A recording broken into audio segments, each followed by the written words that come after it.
Hello, എല്ലാവർക്കും ഞാൻ നല്ലൊരു ദിവസം നേരുവാണേ. അപ്പോൾ ഇന്നിപ്പോൾ ഞാൻ രാവിലെ ചെയ്യേണ്ടതെന്ന് വെച്ചിട്ടുണ്ടെങ്കിൽ, ഇന്നലെ ഞാൻ കുറച്ച് പിണ്ടിയും പച്ചമുളകും പിന്നെ പിണ്ടി ആദ്യമേ തന്നെ വേവിച്ചു. കുറേ വിസിൽ വന്ന ശേഷം ഞാനത് ഇന്നലെ രാത്രി തന്നെ അത് ഓഫ് ചെയ്തിട്ടുണ്ടായിരുന്നു. പിന്നെ ഇന്നിപ്പോൾ രാവിലെ എഴുന്നേറ്റിട്ട് കപ്പയും ചെമ്മീനും കൂടി അതിനകത്തേക്ക് ഇട്ട് മഞ്ഞൾപ്പൊടി ഇട്ട് ഞാനത് വേവിച്ചു. ഇപ്പോൾ അത് നന്നായിട്ട് വെന്തിട്ടുണ്ട്, കണ്ടോ, നല്ല സൂപ്പറായിട്ട് വന്നിട്ടുണ്ട്. പിന്നെ ഇതിനകത്തേക്ക് അരപ്പ് ചേർക്കണം. അപ്പോൾ അരപ്പിനകത്ത് എന്തൊക്കെയാണെന്ന് വെച്ചിട്ടുണ്ടെന്നുണ്ടെങ്കിൽ, തേങ്ങ, പിന്നെ പച്ചമുളക്, എൻ്റെ അടുത്ത് കാന്താരി ഉണ്ടായിരുന്നതുകൊണ്ട് ഞാൻ കാന്താരി അരച്ചിരിക്കുന്നത്. പച്ചമുളക് അരച്ചാൽ മതി.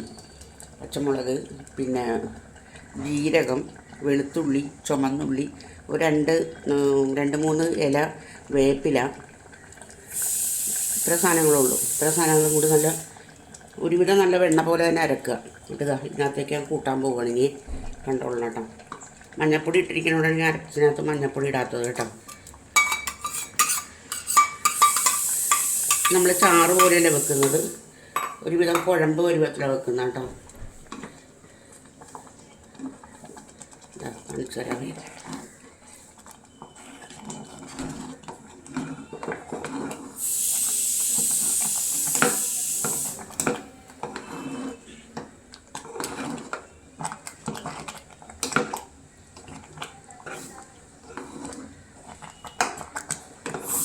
കണ്ട, ഇതാണ് ഇതിൻ്റെ പരുവം. കണ്ട, ഇത് നന്നായിട്ട് തിള വരുന്നുണ്ട്. അപ്പോൾ നമുക്കിത് നിർത്താം, ഓഫ് ചെയ്യാം. ഓഫ് ചെയ്തിട്ട് ഇതിനകത്തൊക്കെ കടുക്, പിന്നെ ഉണക്കമുളക്, വേപ്പില, നമ്മളുടെ ചുമന്നുള്ളി, ഇത്ര സാധനങ്ങൾ വഴറ്റി ഇതിനകത്തേക്ക് ഇടുക. അപ്പോൾ ഇതിൻ്റെ പണി കഴിഞ്ഞു കേട്ടോ. ഓഫ് ചെയ്യണേ.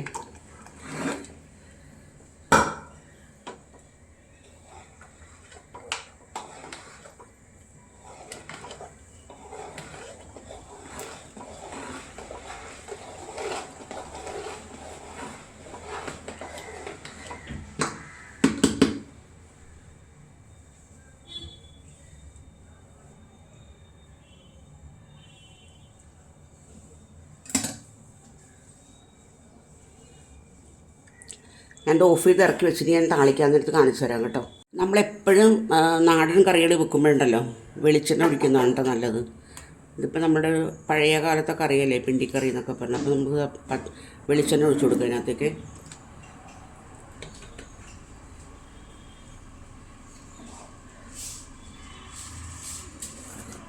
വെളിച്ചെണ്ണ ചൂടായിരുന്നു. അപ്പം കുറച്ച് കടുക് ഇട്ട് കൊടുക്കാം. കടുക് പൊട്ടുന്നുണ്ട്.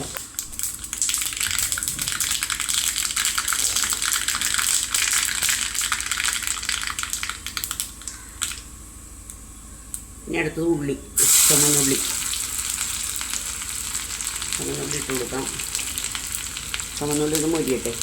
ചുമന്നുള്ളി നന്നായിട്ട് മൊരിഞ്ഞിട്ടുണ്ട്. അപ്പോൾ നമുക്കിനി ഉണക്കമുളകും കറിവേപ്പിലയും കൂടി ഇട്ട് കൊടുക്കാം അതിനകത്തേക്ക്.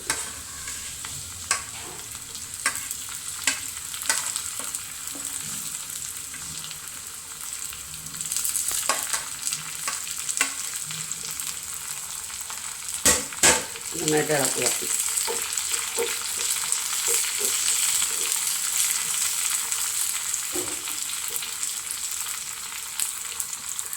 നന്നായിട്ട് മുരിഞ്ഞിട്ടുണ്ട്. നമുക്കത് നമ്മളുടെ എടുത്തു വെച്ചിരിക്കുന്ന കപ്പയില്ലേ അതിനകത്തേക്ക് നമുക്ക് ഇട്ട് കൊടുക്കാം കേട്ടോ. അപ്പോൾ അതിൻ്റെ പണി കഴിഞ്ഞു. നമുക്കേ അപ്പം ഉണ്ടാക്കാൻ പോകുന്നത് വെള്ളയപ്പം. അപ്പോൾ അതിനായിട്ട് ഉരുളക്കിഴങ്ങ് സ്റ്റൂ ഉണ്ടാക്കാം. അപ്പോൾ അതിന് ഉരുളക്കിഴങ്ങ്, ഒരു കുഞ്ഞ് ഉരുളക്കിഴങ്ങ്, പിന്നെ ഒരു ചെറിയ ക്യാരറ്റ്, ഒരു സവോള, 2 പച്ചമുളക്, ഇത്രയും ഏരിയാണ് ഡപ്പത്ത് വെച്ചിട്ടുണ്ട്. ഇനി പാലെടുത്തിട്ടുണ്ട്, അത് പിഴിഞ്ഞെടുക്കണം. വേവുമ്പോഴത്തേക്ക് നമുക്കത് ശരിയാക്കാം കേട്ടോ. നമുക്ക് അപ്പം ചുട്ട് തുടങ്ങാം കേട്ടോ.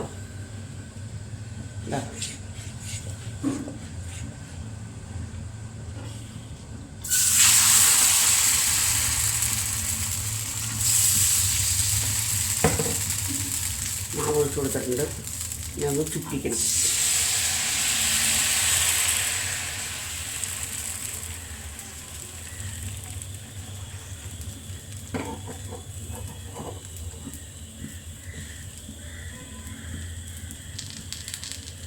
ഇനി അതിന് കുറച്ച് കുമ്പളകൾ നന്നായിട്ട് വന്നു കഴിയുമ്പോഴത്തേക്കും നമുക്കത് അടച്ചു വെക്കാം കേട്ടോ. ഇതിനകത്ത് എന്താ ഒരപ്പം ഞാൻ ചുട്ട് കണ്ടോ, കാണാമല്ലോ അല്ലേ.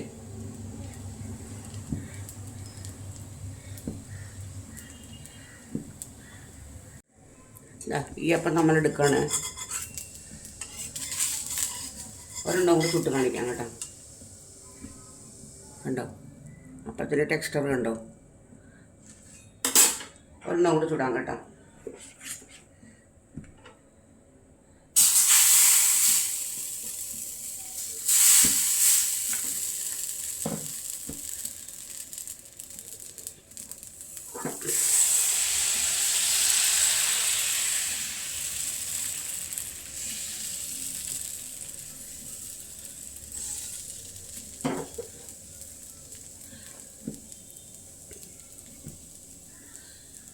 കണ്ടോ ഇത് നിറച്ച് ഓട്ട പോലെ വരില്ലേ, അത് കഴിയുമ്പോഴത്തേക്കും നമുക്ക് മൂടി വെക്കാം.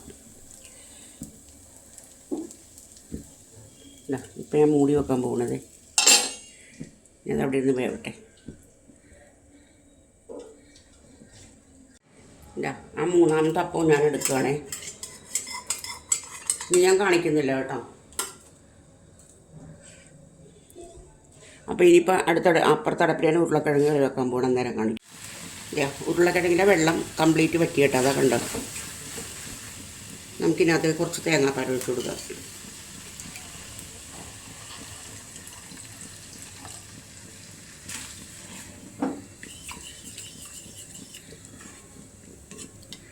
ഇതിനൊന്ന് തിളവന്ന് കഴിയുമ്പോഴത്തേക്കും നമുക്ക് കുറച്ച് വെളിച്ചെണ്ണ ഇപ്പം തന്നെ ഒഴിച്ച് കൊടുക്കാം, കുഴപ്പമില്ല.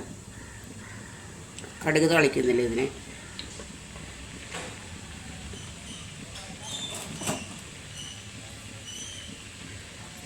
വേണ്ട ഈ കറി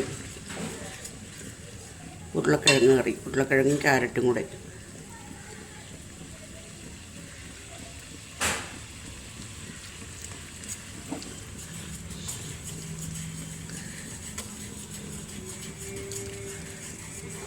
ഇത് ഞാൻ ഓഫ് ചെയ്യണേ.